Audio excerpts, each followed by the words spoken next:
Oh man. Okay, howdy. What I want to do is teach you a lesson today in shipping. Now, I've been full time eBay for about 2 years now. I did more of a part time thing before. I've been on eBay since like 2009 or I was on eBay back when you had to mail checks and money.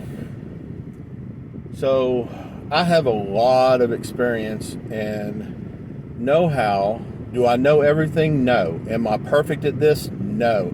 Am I good as some of the six-figure people? No, because I'm not making six figures. But I do know better on things not to do. Most. And this was a mistake on my part. Now, it could have cost me a lot more. But what happened is I sold a backpack. Regular backpack that we could put clothes and stuff in the top, and then you put the sleeping bag on the bottom or your roll-up pad down there and all. You can hang your tent on it, things like that. And it was an older backpack. I think I sold it for $30. Well, it had to have been more than that. The total with shipping, and I'll get to that in a minute, because I do calculated shipping. And this is where the mistake came in.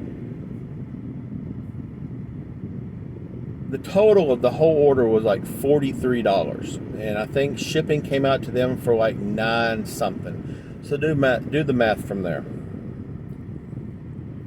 I sold this backpack yesterday, and I don't know where I dropped the ball. And I'll do another video on what led to this and how it also improved my sales, but that's a different video.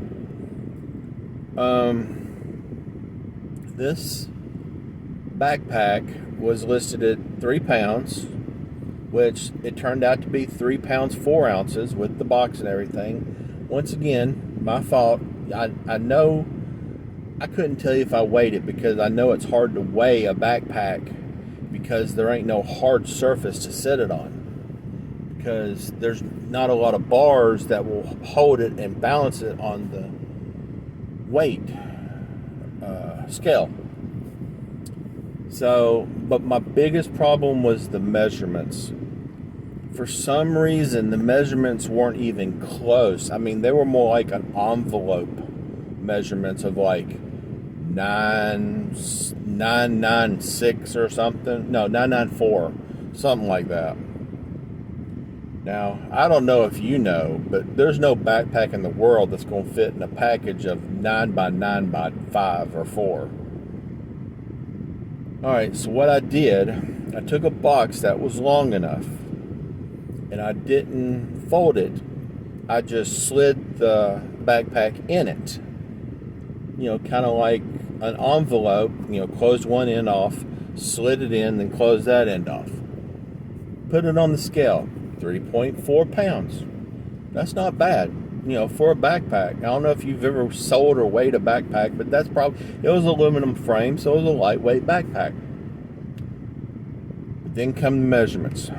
First measurements came out to be, without cutting the box, was 40-30 by 5, because where it curls for the backpack, the sleeping bag, that's where it curled out.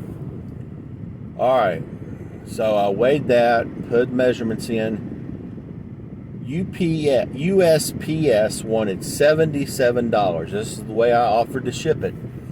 Bad thing about that is he put in a PO box number. And as you know, you cannot ship FedEx or UPS to a PO box number. I couldn't even ship FedEx Smart Post, which I don't understand, because all FedEx does is take it to the post office, let the post office finish delivering it. So, luckily, I started cutting the box down to the exact size of the backpack. I got it down to 35, 25, 5. That ended up being $33. Once again, what did I make off the backpack? Yeah. And some of y'all might be saying, well, why didn't you ship it partial select? You know, partial select used to be real cheap, and I don't know what happened to it, but it was $35. It'll take them longer to get there and cost more money. I don't understand that. Partial select should be like half of anything. It should have been like $15. Now, I did the calculation on Pirate Ship. The shipping was the same price, but UPS would have charged me $17. Now, some of y'all might be going, why didn't you just email the guy and ask him to change his address? I did, and it had to go out today, and my post office collects at 2:30. So I wanted to make sure it got out today. I had to make sure it got scanned today and out today. Well, it didn't have to go out today, but I didn't want to wait to the last minute. I waited an hour and a half for the guy to try to email me back and give me a street address so I could ship it UPS. They never did. So I ended up spending $33 on shipping a backpack that he paid about $33 for. So I didn't really lose money. I paid $4 for the backpack. I may have paid less than that. I got it at the Goodwill bins, and I had it with other stuff. I don't remember exact cost. About $4, I guess you could say. It might have been less. Point is, I broke even or lost a little bit of money. I definitely went way over the shipping cost, but it was all my fault. And the lesson to learn today is make sure your measurements and your weight, if you weigh it without the box, guesstimate how much that box weighs and add it in. Add another pound. I don't think any box unless you get a real heavy duty box. I don't think any, I said duty again. I don't think any box weighs over a pound. So I think by adding a pound to the weight would be okay on something that heavy. I say heavy and bulky. Those are the two reasons definitely you need to watch out for, because this is a lesson to everybody on why. I mean, I could have put $25 for shipping, flat rate, and I still would have lost money.